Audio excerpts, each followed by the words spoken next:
नमस्ते, हमारा चैनल में आप लोगों का स्वागत है। आज बॉस डबल डोर रेफ्रिजरेटर का ऊपर कूलिंग है, नीचे कूलिंग नहीं है, उसका प्रॉब्लम सॉल्व करने के लिए आप लोगों का सामने ये वीडियो दे रहा हूँ आप सबको।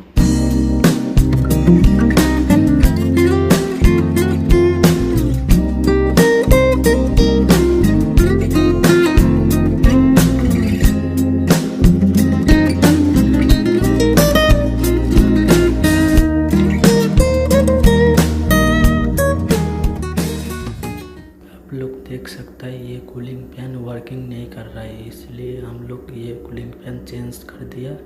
अभी अच्छा सा कूलिंग हो रहा है, नीचे भी कूलिंग हो रहा है, ऊपर भी कूलिंग हो रहा है। थैंक यू आप सबको।